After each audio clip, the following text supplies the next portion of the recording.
ഇതില് ഈ പെൺകുട്ടി മാപ്പ് പറഞ്ഞു എന്നുള്ള അടിസ്ഥാനത്തിൽ രാഹുൽ ഒരിക്കലും ഈ പെൺകുട്ടിയെ ഇനി സ്വീകരിക്കരുത് എന്നാണ് എൻ്റെ അഭിപ്രായം. താങ്കളുടെ വീട്ടിൽ താങ്കളുടെ ഭാര്യ മറ്റുള്ള പുരുഷന്മാരോടുകൂടി ചാറ്റ് ചെയ്യുകയും വേറൊരു കിടപ്പറ പങ്കുവെക്കുകയും ചെയ്താൽ അത് താങ്കൾ അംഗീകരിക്കുന്നത് താങ്കളുടെ നട്ടലില്ലായ്മയാണ്. ഇപ്പൊ ഏതൊരു പുരുഷനെതിരെ ഒരു ഭർത്താവിനെതിരെയും ഒരു കേസ് ഫയൽ ചെയ്യുമ്പോൾ അവിടെ വരുന്നത് സ്ത്രീധന പീഡനമാണ്. ആ പെൺകുട്ടിക്ക് വേണ്ടുന്ന ആഭരണങ്ങളും മറ്റു കാര്യങ്ങളെല്ലാം ഈ രാഹുലാണ് ചെയ്തു കൊടുത്തിട്ടുള്ളത്. ഒരു ചെറുപ്പക്കാരന് ഇനി അവൻ ജീവിതമേ നശിച്ചു പോകുന്ന രീതിയിലല്ലേ ഈ നടപടികൾ ഉണ്ടായത്. ഈ പെൺകുട്ടിയുടെ പറച്ചിൽ ഏതൊരു ഫാമിലിയിലും ഒരു അവിഹിത ബന്ധങ്ങൾ ഉണ്ടാകുമ്പോൾ മറ്റു അന്യപുരുഷന്മാരുമായിട്ട് ഏതെങ്കിലും രീതിയിൽ ബന്ധം വയ്ക്കുമ്പോൾ സ്വാഭാവികമായിട്ട് ഭർത്താവാണെങ്കിൽ അയാൾ ഒരാണാണെങ്കിൽ ഏതെങ്കിലും രീതിയിൽ പ്രതികരിക്കും. അത് മാത്രമേ ഇവിടെ സംഭവിച്ചിട്ടുള്ളൂ. കുറ്റബോധം നിങ്ങളുടെ നാട്ടുകാരനായിട്ട് ജീവിച്ച രാഹുൽ ഒരിക്കലും ഒരു തെറ്റുകാരനല്ലായിരുന്നു.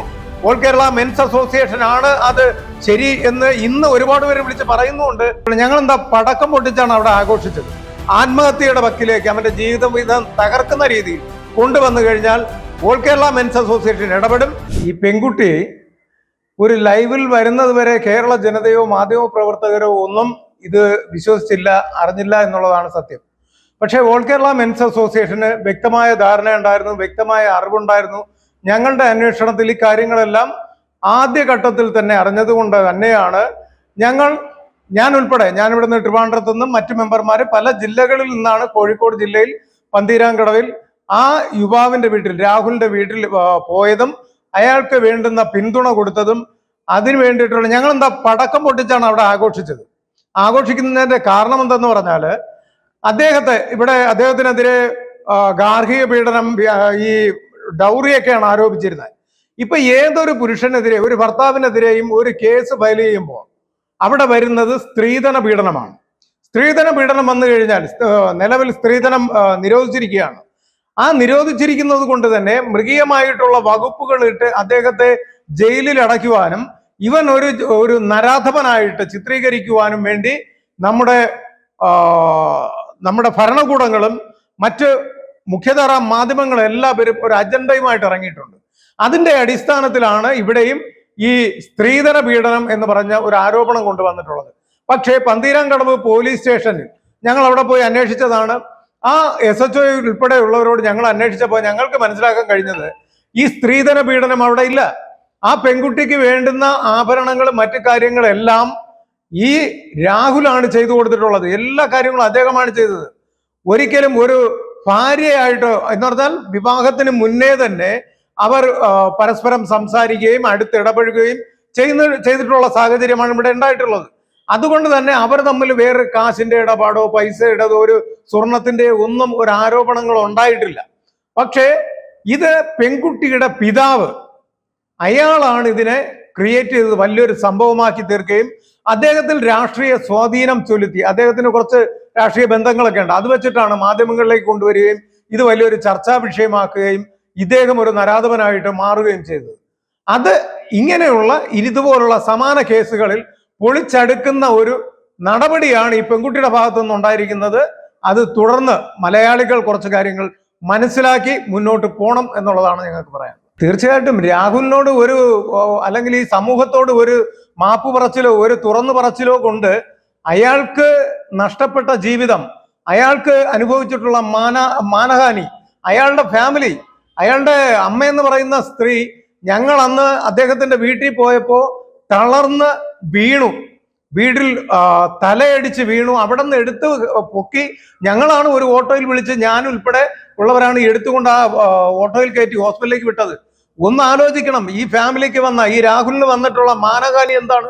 ഒരു ചെറുപ്പക്കാരന് ഇനി അവൻ ജീവിതമേ നശിച്ചു പോകുന്ന രീതിയിലല്ലേ ഈ നടപടികൾ ഉണ്ടായത്. ഈ പെൺകുട്ടിയുടെ പറച്ചിൽ അയാൾ കൊലപാതകം ചെയ്യാൻ എന്ന് വെച്ചാൽ ഈ പെൺകുട്ടിയെ കൊന്നുകളയുവാൻ വേണ്ടി ചാദറിന്റെ കേബിൾ കഴുത്തിൽ ചുറ്റി വരിഞ്ഞു എന്നാണ് പറയുന്നത്. മനസ്സിലായി? അതാണ് ഒന്ന്. രണ്ട്, ഈ പീഡനം, അവളെ ബൊതിരെ തല്ലി എന്നാണ് പറയുന്നത്. യഥാർത്ഥത്തിൽ തല്ല് എന്ന് പറയുന്നത് ചെറിയ രീതിയിൽ അവിടെ നടന്നിട്ടുണ്ട്. സ്വാഭാവികമായിട്ടും ഏതൊരു ഫാമിലിയിലും ഒരു അവിഹിത ബന്ധങ്ങൾ ഉണ്ടാകുമ്പോൾ മറ്റു അന്യപുരുഷന്മാരുമായിട്ട് ഏതെങ്കിലും രീതിയിൽ ബന്ധം വയ്ക്കുമ്പോൾ സ്വാഭാവികമായിട്ട് ഭർത്താവാണെങ്കിൽ അയാൾ ഒരാണാണെങ്കിൽ ഏതെങ്കിലും രീതിയിൽ പ്രതികരിക്കും.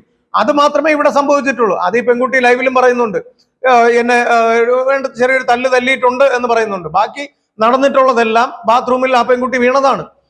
അതും ആ പെൺകുട്ടി കറക്റ്റായിട്ട് പറയുന്നുണ്ട്. പക്ഷേ ഞാൻ ചോദിക്കുന്നത്, ഈ ചോദ്യം വളരെ കറക്റ്റാണ്. ഈ പെൺകുട്ടിയുടെ ഈ തുറന്നു പറച്ചിൽ കൊണ്ട് ഈ യുവാവിന് നഷ്ടപ്പെട്ട മാനഹാനിയും അതിന്റെ ജീവിതം, അയാളുടെ ജീവിതം തന്നെ നശിച്ചില്ലേ? ആ ഫാമിലിയെ പറ്റി ചുറ്റുവട്ടത്ത് പോയി ചോദിച്ചാൽ പോലും അവരെല്ലാവരും ഈ ഒരു ഭീകര ജീവികളെ പോലെയാണ് ഈ മാതാവിനെയും സഹോദരിയെയും ഈ രാഹുലിനെയും കാണുന്നത്. ഈ ഒരു അവസ്ഥ വളരെ വലുതാണ്. ഇനി ഒരു കുടുംബത്തിനും, ഒരു പുരുഷന്മാർക്കും, ഒരമ്മമാർക്കും ഇത് വരാൻ പാടില്ല. ഇത് ഇവിടെ വെച്ച് തീർക്കണം എന്നുള്ളതാണ് ഞങ്ങൾക്ക് പറയാനുള്ളത്. ഇതില് ഈ പെൺകുട്ടി മാപ്പ് പറഞ്ഞു എന്നുള്ള അടിസ്ഥാനത്തിൽ രാഹുൽ ഒരിക്കലും ഈ പെൺകുട്ടിയെ ഇനി സ്വീകരിക്കരുത് എന്നാണ് എൻ്റെ അഭിപ്രായം. സ്വീകരിച്ചു കഴിഞ്ഞാൽ ഒത്തിരി പുരുഷന്മാര് വർഷങ്ങളോളമായിട്ട് ജയിലിൽ കിടക്കുന്നുണ്ട്. അത് രാഹുലും അനുഭവിക്കേണ്ടി വരും. രാഹുൽ ഇവിടുന്ന് നാട് വിട്ട് പോയിട്ടില്ലായിരുന്നുവെങ്കിൽ സത്യം പറഞ്ഞാൽ ഇപ്പോ ജയിലിൽ, സെൻട്രൽ ജയിലിൽ കണ്ടേനെ. ആ സാഹചര്യം ഉണ്ടാവാതിരുന്നത് ഇവിടെ നാട് വിട്ടു പോയത് കൊണ്ടാണ്. പക്ഷേ ഇപ്പൊ നല്ല രീതിയിലാണ് ജീവിക്കുന്നതെന്ന് ഈ പെൺകുട്ടിക്ക് നല്ല തിരിച്ചറിവ് ബോധമുള്ള കുട്ടിയാണ്. ഇപ്പൊ മാപ്പ് പറഞ്ഞു. ഇനി ഇയാളുടെ കൂടെ ഇനി ഈജിപ്തിൽ പോയി സുഖമായിട്ട് ജീവിക്കുവാൻ വേണ്ട സാഹചര്യം ഉണ്ടാക്കുവാൻ വേണ്ടി അല്ല എന്നാര് കണ്ടു? അത് മാത്രവുമല്ല, ഈ പെൺകുട്ടിക്ക് ഒരുപാട് സുഹൃത്ത് വലയങ്ങളുള്ളതാണ്. അപ്പോൾ ഒരിക്കലും രാഹുൽ ഈ പെൺകുട്ടിയെ സ്വീകരിക്കാൻ പാടില്ല. പക്ഷെ ഞങ്ങൾ ഈ സംഘടന ആദ്യമേ രാഹുൽ തെറ്റുകാരനല്ല എന്ന് മനസ്സിലാക്കിയത് തീർച്ചയായിട്ടും 16.5 വർഷമായി ഈ സംഘടന ഞാൻ കൊണ്ടുപോകുന്നത്. അപ്പോൾ ഇതിൽ ഒരുപാട് പുരുഷന്മാരുടെ പീഡനങ്ങളും എൻ്റെ ഉൾപ്പെടെയുള്ള ആരോപണങ്ങൾ നമ്മൾ അനുഭവിച്ചതാണ്. അപ്പോൾ ഒരു വിഭാഗം നടന്നു 10 ദിവസത്തിനകം അല്ലെങ്കിൽ 7-ാം ദിവസം ഒരു പെൺകുട്ടിയെ മർദ്ദിക്കണമെങ്കിൽ അല്ലെങ്കിൽ ചെറിയൊരു വിഷയം ഉണ്ടാവണമെങ്കിൽ അവിടെ എന്തുണ്ടാകണം എന്നുള്ള ഒരു സാമാന്യ ബോധം നമുക്ക് ഒന്ന് ചിന്തിച്ചാൽ മതി. കൃത്യമായിട്ടും അതിന്റെ ആൻസർ അവിടെ കാണും. ഞാനിതെല്ലാം മനസ്സിലാക്കിയതിന് ശേഷം അയാളുടെ ഭാഗത്ത് തെറ്റില്ല എന്ന് ഉറപ്പിക്കുകയും അദ്ദേഹത്തിന്റെ വീടുമായിട്ട് ബന്ധപ്പെടുകയും ചെയ്തു. അങ്ങനെ ബന്ധപ്പെട്ടതിന്റെ അടിസ്ഥാനത്തിൽ ഈ വക സ്ത്രീധന പീഡനമോ അങ്ങനെ അവിടെ യാതൊന്നും നടന്നിട്ടില്ല എന്നും, ചെറിയ ഈ ഒരു ഇഷ്യൂ ഉണ്ടായിട്ടുണ്ട്, വാക്കുതർക്കങ്ങൾ ഉണ്ടായിട്ടുണ്ട്, ചെറിയൊരു തല്ലും ആയിട്ടുണ്ട്. പക്ഷെ അത് അവർ തമ്മിൽ യോജിച്ച് ഇനി തുടർന്ന് അതെല്ലാം നമുക്ക് മറന്നിട്ട് നല്ലൊരു ജീവിതത്തിലേക്ക് പോകാം എന്ന് പറയുകയും പന്തീരാങ്കടവ് SHO അതിന് നേതൃത്വം കൊടുക്കുകയും ചെയ്തു. സ്റ്റേഷനിലും ഞാൻ വിളിച്ചിട്ടുണ്ടായിരുന്നു. അപ്പോൾ അവിടെ നിന്ന് കിട്ടിയ റിപ്പോർട്ടും എല്ലാം ഈ രാഹുലിന് അനുകൂലമായിരുന്നു. അതിന്റെ അടിസ്ഥാനത്തിലാണ് കൃത്യമായിട്ടും നല്ലൊരു ബോധത്തോടു കൂടി, നല്ല മനസ്സോടു കൂടിയിട്ട് അയാളുടെ ഭാഗം ന്യായം ഉണ്ട്, ആ ന്യായീകരണത്തിൽ കൂടി നമുക്ക് പോകാൻ പറ്റും, നമുക്ക് വിജയിക്കാം എന്ന് കണ്ടിട്ട് തന്നെയാണ് അവിടെ പോയതും അദ്ദേഹത്തിന് പൂർണ്ണ പിന്തുണ ആ വീടിന് പിന്തുണ പ്രഖ്യാപിച്ചതും ഞങ്ങൾ പടക്കം പൊട്ടിച്ച് ആഘോഷിച്ചതും. അതിനെ അവിടെ നാട്ടുകാർ വരെ വിമർശിച്ചു കേട്ടോ. പക്ഷെ നാട്ടുകാർ ഒരു കാര്യം മനസ്സിലാക്കണം, അവർക്ക് ഇപ്പൊ മനസ്സിലാവും കുറ്റബോധം. നിങ്ങളുടെ നാട്ടുകാരനായിട്ട് ജീവിച്ച രാഹുൽ ഒരിക്കലും ഒരു തെറ്റുകാരനല്ലായിരുന്നു. ഓൾ കേരള മെൻസ് അസോസിയേഷൻ ആണ് അത് ശരി എന്ന് ഇന്ന് ഒരുപാട് പേര് വിളിച്ച് പറയുന്നുണ്ട്. നാട്ടുകാരായ നിങ്ങൾ, അയൽവക്കക്കാർ, നിങ്ങൾ ചിന്തിക്കണം. അവിടെ അദ്ദേഹത്തിന്റെ വീടിന് റെസിഡൻസ് അസോസിയേഷനിലെ ഒരു പ്രസിഡന്റ് പറയുന്നുണ്ടായിരുന്നു, ഈ ചാറ്റിങ്ങും മറ്റുള്ള കാര്യങ്ങളും എല്ലാം എല്ലാ വീട്ടിലും നടക്കുന്നതല്ലേ എന്നൊരു ചോദ്യം അയാൾ എന്നോട് ചോദിച്ചു.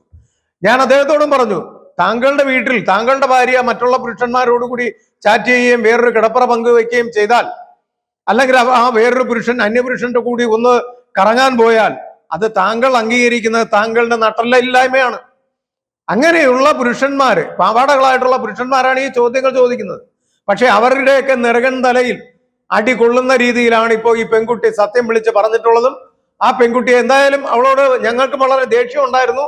മനസ്സിൽ എന്താ പറയാ, നല്ല തെറി തന്നെയാണ് ഞങ്ങളുടെ ഗ്രൂപ്പിലൊക്കെ ഇന്നലെ നടന്നത്. പക്ഷെ അവളുടെ മനസ്സിൽ ഒരു നന്മയുണ്ടായിരുന്നു. ആ നന്മ പുറത്ത് കാണിച്ചതിൽ അത് വളരെയധികം ഒരു ബിഗ് സല്യൂട്ട് ആ പെൺകുട്ടിക്കൊണ്ട്. തുടർന്നും ശക്തമായിട്ട് പോവുക. ഇവർക്കെതിരെ തീർച്ചയായിട്ടും ഈ ഫാമിലിക്കെതിരെ ഞങ്ങൾ കേസ് ഫയൽ ചെയ്യുന്നുണ്ട്. അതുടനെ ഉണ്ടാവും. നിലവിൽ ഞങ്ങൾ രാഹുലിന്റെ വീട്ടുകാരെ വിളിച്ച് അവരോട് ഞങ്ങൾ പറഞ്ഞിട്ടുള്ളത്, ആദ്യം അവർക്ക് മാനസികമായിട്ടുള്ള വലിയൊരു പിന്തുണയാണ് കൊടുത്തത്. അവർക്ക് മാനസികമായിട്ട് അവർ ഇനി എന്ത് സംഭവിക്കുമെന്നുള്ള വേവലാതിയിലായിരുന്നു. ആ അമ്മ തന്നെ ജയിലിൽ പോകുമെന്നുള്ള ഒരു വേവലാതിയിൽ ബോധം കെട്ട് വീണു. ഹോസ്പിറ്റലിലൊക്കെ ഞങ്ങളാണ് വണ്ടിയിൽ കയറ്റി വിട്ടത്. അവർക്കൊക്കെ ആദ്യം മാനസികമായിട്ട് അവരെ ഒന്ന് ബലം കൊടുത്തു. ഞങ്ങളുടെ പിന്തുണ നിങ്ങൾക്കുണ്ട്, നിങ്ങൾക്ക് എന്ത് വന്നാലും ഞങ്ങളുണ്ട്. എന്തായാലും രാഹുൽ ഇപ്പോ വിദേശത്താണല്ലോ, അദ്ദേഹത്തിന് തിരിച്ചു വരുവാനുള്ള ജാമ്യം എടുക്കുവാനുള്ള ഒരു കേസ് വന്നു കഴിഞ്ഞാൽ ജാമ്യം എടുത്തല്ലേ പറ്റത്തുള്ളൂ. അപ്പോൾ ജാമ്യം എടുക്കുവാനുള്ള മറ്റു കാര്യങ്ങൾ എല്ലാ നടപടികളും ഞങ്ങൾ അതിന്റെ വേണമെന്ന് ചെയ്തു കൊടുത്തു. അത് കഴിഞ്ഞതിന് ശേഷം ഇനി അദ്ദേഹം ഇവിടെ നാട്ടിൽ വരികയാണെങ്കിൽ ആ ടൈമിൽ അദ്ദേഹത്തിന് എന്തൊക്കെ വേണമെങ്കിലും ഉള്ള സജ്ജീകരണം ഞങ്ങൾ കൊടുക്കുവാൻ തയ്യാറാണ് എന്ന് പറഞ്ഞ് നല്ലൊരു ബാക്ക് സപ്പോർട്ട് കൊടുത്തിരുന്നു. ഇനി അടുത്ത് നടക്കാൻ പോകുന്നതെന്ന് പറഞ്ഞാൽ ഈ പെൺകുട്ടിയുടെ വീട്ടുകാര് തീർച്ചയായിട്ടും ഇതിന് ഉപ്പ് തിന്നാൽ വെള്ളം കുടിക്കണം എന്നുള്ളത് തന്നെയാണ്. ഒരു പെൺകുട്ടിയെ, ഒരു മകള് എന്നുള്ളവോ മകളുടെ ജീവിതം നശിപ്പിക്കുകയും ആ മകളുടെ തെറ്റുകൾക്ക് കൂട്ടുനിൽക്കുകയും എന്നിട്ട് നിരപരാധിയായ യുവാവിനെ ജയിലിലടയ്ക്കുവാൻ വേണ്ടിയിട്ട് ശ്രമിക്കുകയും ചെയ്ത് ചാനൽ തോറും കയറി ഇറങ്ങി തെറ്റായിട്ടുള്ള എന്ന് വെച്ചാൽ ആരോപണങ്ങൾ വളരെ മൃഗീയമായിരുന്നു. അത്രയും ആരോപണങ്ങൾ ഉന്നയിച്ച ആ ഫാമിലിക്കെതിരെ കൃത്യമായിട്ട് ഞങ്ങൾ കോടതി മുഖേന കേസ് ഫയൽ ചെയ്ത് അവർക്കെതിരെ നടപടി ഉണ്ടായിരിക്കും. കാര്യം ഇനി ഒരു മാതാപിതാക്കളും തെറ്റായ ആരോപണങ്ങൾ ഉന്നയിക്കരുത്. അങ്ങനെ ഉന്നയിക്കാൻ പാടില്ല. തെറ്റുകാരുണ്ടെങ്കിൽ കൃത്യമായിട്ടും ഏതൊരു പുരുഷനാണെങ്കിലും തെറ്റ് ചെയ്തിട്ടുണ്ടെങ്കിൽ അവൻ ശിക്ഷിക്കപ്പെടണം എന്ന് തന്നെയാണ്. പക്ഷേ ഒരു തെറ്റായ ആരോപണങ്ങൾ ഉന്നയിച്ച് ഒരു പുരുഷനെ അവനെ ജയിലിലടയ്ക്കുവാൻ ശ്രമിക്കുക, അവനെ ആത്മഹത്യയുടെ വക്കിലേക്ക് അവന്റെ ജീവിതം തകർക്കുന്ന രീതിയിൽ കൊണ്ടുവന്നു കഴിഞ്ഞാൽ ഓൾ കേരള മെൻസ് അസോസിയേഷൻ ഇടപെടും. ശക്തമായ ഇടപെടൽ തന്നെയായിരിക്കും അതിന്റെ ഒരു തുടക്കം. ഇപ്പോഴും ഇനി അടുത്ത് കണ്ടോളൂ. ഇവർക്കെതിരെ കൃത്യമായിട്ടും ഈ യുവതിക്കെതിരെ വരെ നമ്മൾ കൊടുക്കേണ്ടതാണ്. തീർച്ചയായിട്ടും അതിന് എന്താ പറയാ, അതൊരു പ്രാഥമിക നടപടിയായിട്ട് പോകും. പക്ഷേ ഈ പിതാവ് എന്ന് പറയുന്ന ആൾ, കാര്യം ഈ പെൺകുട്ടിയെ ഭീഷണിപ്പെടുത്തിയിരിക്കുകയാണ്. ആത്മഹത്യ ചെയ്ത് കളയും എന്ന് പറഞ്ഞ് ഭീഷണിപ്പെടുത്തിയതിന്റെ അടിസ്ഥാനത്തിലാണ് പെൺകുട്ടി കളവ് പറഞ്ഞു എന്നുള്ളതാണ്. സ്വാഭാവികമായിട്ട് സംഭവിക്കാം. അച്ഛൻ, നമ്മുടെയൊക്കെ ഒരു പിതാവ് ആത്മഹത്യ ചെയ്യും എന്ന് പറഞ്ഞു കഴിഞ്ഞാൽ നമ്മൾ എന്ത് ചെയ്യും? അവർ പറയുന്നത് പോലെ കേൾക്കും. അതെവിടെയും നടന്നിട്ടുള്ളൂ എന്ന് ഞങ്ങൾ മനസ്സിലാക്കുകയാണ്. അങ്ങനെയാണെങ്കിൽ തീർച്ചയായിട്ടും ഈ പിതാവിനെതിരെ ആരൊക്കെ ഇതിൽ ഇൻവോൾവ് ആയിട്ടുണ്ടോ അവർക്കെതിരെ കൃത്യമായിട്ട് ഞങ്ങൾ കോടതി മുഖേന ഒരു കേസ് ഫയൽ ചെയ്യും. അതിൽ കൂടി അവർ ജയിലിൽ പോകാനുള്ള വഴി ഞങ്ങളും ചെയ്യും തീർച്ചയായും.